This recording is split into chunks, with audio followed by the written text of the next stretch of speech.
So we're talking about Eric Clapton, one of my favorite musicians of all time. I loved his blues bass guitar playing, and he got into a little bit of a more he got a little bit away from the blues at times, but it was still great music. I didn't have a problem with it. He's so iconic. I know you're a big fan too, Michael. Oh yeah, oh yeah, yeah. I think Eric Clapton. When I first of all, for a solid decade, and we're going back 50 plus years, he was my favorite guitarist of all time at that point, until I heard Jimmy Page. And so I kind of put him down after about 10 years to the number 2, Jeff Beck at number 3, Jimi Hendrix at 4, and then I started really listening to Jeff Beck.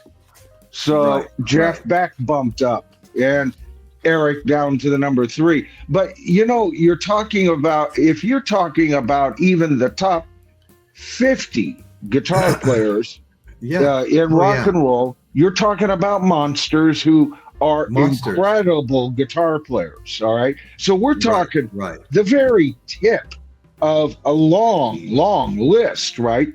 And, here's how I think of Eric Clapton, Royce, is Eric Clapton was rock and roll's first vagabond.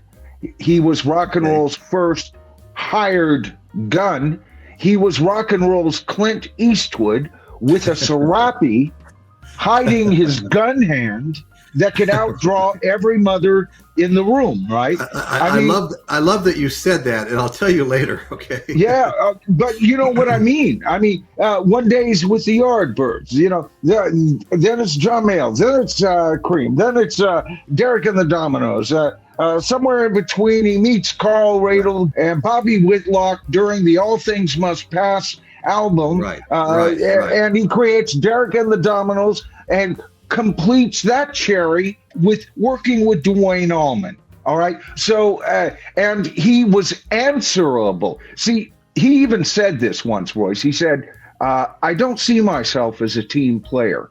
I get bored easily, and I'm always looking for the next thing, right? And so, and so when he was answerable to nobody. The biggest reason Clapton left the Yardbirds, and I'd mentioned this before when we were covering some stuff, was they came out with their first big commercial success, For Your Love, and the writer also wrote songs for Herman Hermits, the Hollies, and later achieved success of his own as a member of 10cc. But in part because of that success, the Yardbirds elected to move towards a more pop-oriented sound, much to the annoyance of Clapton. So that's when he moved on and just quit the band, and wound up hooking up with John Mayall on the Blues Breakers, considered maybe the best English blues player at the time, blues band. Yeah, I think the pop is what drove all 3 guitarists out of the band, ultimately. I know Jimmy Page didn't care for the pop. He wanted a harder edge. And Jeff Beck, well, just look at the rest of his catalog. I don't think he was crazy about the pop. He might have liked the celebrity it brought, but, Jeff Beck was a guy who he carried his heart on his sleeve. They're in California or somewhere and on a tour, and his girlfriend's ready to break up with him, so he quits the band and off he goes to save the day, and no more Jeff Beck in the Yardbirds. It was that simple. No more Jeff Beck. Well, he was also working on his Beck Bolero. Jimmy Page stayed at the Yardbirds a little longer, but he did lay down tracks for Jeff Beck's Bolero. Wow. Oh, yeah. Yeah, they were good friends. They played together there. And anyway. Well, he laid claim to writing it. Yeah, that's right. They both fought about that.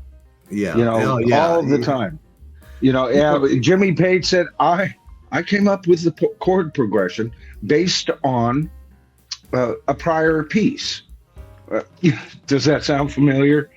I arranged it. That's how early Led Zeppelin got away with, stealing from some of the finest black rock blues writers of the century. Oh, absolutely. But everybody was doing it. That was a double-edged sword, though. The Yep. blues, the old blues artists never came to so much prominence until that happened, because Right. it introduced an audience that wasn't listening to the blues. It sounds a little bit about what we're talking about with some of these blues-based groups joining, pop concerts and stuff like that, trying to get introduced to a new audience. But that's what Zeppelin did for the old blues players.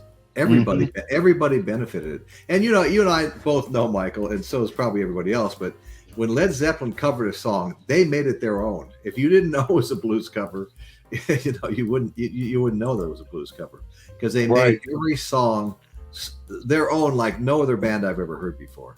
Then you think about Jeff Beck, who sadly just passed away.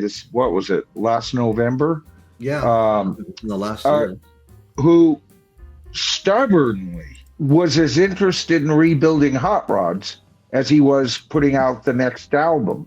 But I mean, remember Blow by Blow and Wired when they came out? Everybody now just thinks about it because so many people after him went the same route. But up until that point, nobody had quite done this. It was like, wow. And then there was another thing with Jeff Beck. His work with Jan Hammer was fantastic, So he was the mad scientist out of the three, And then you have Jimmy Page, finally. Studio extraordinaire. Before he ever joined the Yardbirds, he was already world famous in the business. He was being tapped by all the studios to add tracks to every album that was going out. In fact, one studio alone had him add tracks to like 60% of the albums that left that studio. Well, did you know he actually was on more records than the Beatles in the 60s? Okay, he holds the record. I can believe that. Yeah. He's on Donovan, Sunshine, Superman. I mean, he's on so many hits. Yeah. He got, many hits. Exactly. Dozens of hits that you and I have heard. And then he joined the Yardbirds and got some street cred, right? Yeah. And of course, by the time he got there, it was already starting to fall apart, and he was already griping to Peter Grant, who was their road manager at the time. Okay. I really just would love to do something on my own. And instead of discouraging him, Grant saw where the mega talent was, and he became, I'll be your lapdog, baby. I'm a big lapdog, and I'll get it done. And he got it done. Yeah. And now we have the second greatest band in rock and roll, Led Zeppelin. Well, wow. Peter Grant, when he became their manager, he took Jimmy Page with him because Jimmy Page had already made some money. He wasn't a broke, starving musician, so he paid for all the recording sessions when Led Zeppelin, was putting their first album. He paid for all of that. So yes, he did. He didn't want to be at the mercy. He knew how this business worked. He did not want to be at the mercy of the recording studios. So Peter Grant took Jimmy Page with him to New York, to Atlantic Records. Founder Ahmet Ertegun heard they were in the house, just like we're in the house, my house. And he said, we're their label, sign them. As soon as he heard they were downstairs, he says, we're their label, sign them. He knew greatness. And they didn't argue with him too much. No. I mean, Led Zeppelin, they signed some awesome contracts.